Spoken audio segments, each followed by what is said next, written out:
పల్నాడు జిల్లా నరసరావుపేటలో ఎమ్మెల్యే అరవింద్ బాబు ఆధ్వర్యంలో 4వ రోజు ఒంగోలు జాతి ఎడ్ల పందాలు కొనసాగాయి.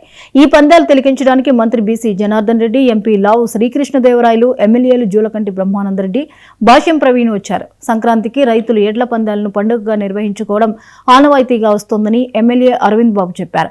ఒంగోలు జాతి అంతరించిపోతున్న దశలో ఎడ్ల ప్రదర్శన ఏర్పాటు చేసిన ఎమ్మెల్యే అరవింద్ బాబుని ఎంపీ లావు శ్రీకృష్ణదేవరాయలు అభినందించారు. 25వ తేదీ నుండి స్వర్గీయ నందమూరి తారక రామారావు గారి దివ్య ఆశీర్వాదంతో అత్యంత జరుగుతూ ఉన్నాయి. ఈ కార్యక్రమానికి గారు సహాయ సహకారాలతో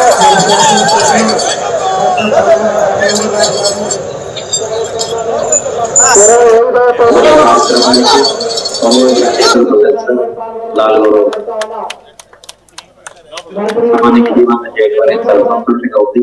ఏదైతే నారా చంద్రబాబు నాయుడు గారు మన ప్రీతమ నేత ముఖ్యమంత్రి, అదేవిధంగా డిప్యూటీ సీఎం గా పవన్ కళ్యాణ్ గారు, మాన్యశ్రీ అచ్చెన్నాయుడు గారు ఏదైతే ఆదేశించారో ఇటువంటి పశు ప్రదర్శన ఏర్పాటు చేయడం వల్ల రైతుల్లో ఒక రకమైన ఉత్తేజాన్ని కలగజేయడానికి, పాడి పంటలు కాపాడుకునే బాధ్యత మనం తీసుకోవాలని చెప్పి మరి చంద్రబాబు నాయుడు గారు ఎప్పుడు కూడా రైతుల పక్షపాతి ఇటువంటి కార్యక్రమాన్ని ఏర్పాటు చేసి మన ముఖ్య అతిథిగా ఎంపీ శ్రీకృష్ణదేవరాయలు గారు, అదేవిధంగా కన్నాల లక్ష్మణ్ గారు రావడం జరిగింది.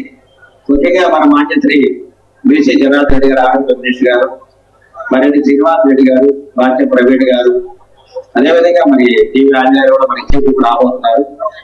ఈ కార్యక్రమం ఎంత ఘనంగా చేశారంటే మన అప్పేపేట ఉమ్మడి కుటుంబ నాయకులు, కార్యకర్తలు వాళ్ళ ఈ కార్యక్రమం. మన రైతుల యొక్క సంస్కృతి, పండుగ వస్తే సంక్రాంతి పండుగ వస్తే ఎడ్ల పందాలు, కోడి పందాలు వేసుకోవడం మన సంస్కృతి, రైతుల సంస్కృతి. ఆ సంస్కృతిలో భాగంగా సంక్రాంతి 10 రోజుల ముందే వచ్చిందన్నట్టుగా ఇక్కడ ఎడ్ల పందాలు నిర్వహించుకోవడం చాలా సంతోషంగా భావిస్తున్నాను.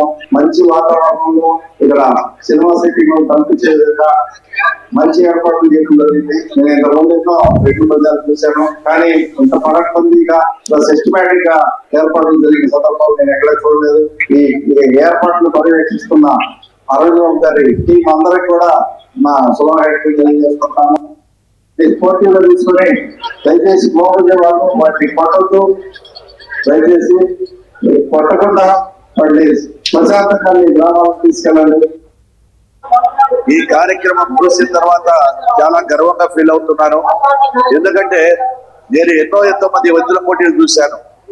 అటువంటిది ఒక సినిమా సెట్టింగ్ తరిపించే విధంగా, ఎక్కడా లేని విధంగా ఒక పద్ధతి ప్రకారము క్రమశిక్షణతో ఎంతో బ్రహ్మాండంగా చేశారు. అదేవిధంగా రైతు సోదరులను కానీ, ఇక్కడికి వచ్చిన వారిని కానీ, ఈ యొక్క ఎద్దుల పోటీలో పాల్గొనే రైతులు ఒకటే వినతి, గెలుపు ఓటములు సర్వసాధారణం. ఏదైనా గెలిచినా ఓటినా కానీ కూడా వారిని మనమే గెలిచామనే విధంగా తీసుకోవాలని కోరుకుంటా ఉన్నాము. ఈ యొక్క దీని యొక్క ప్రాముఖ్యతను తెలియజేస్తా ఉన్నారు.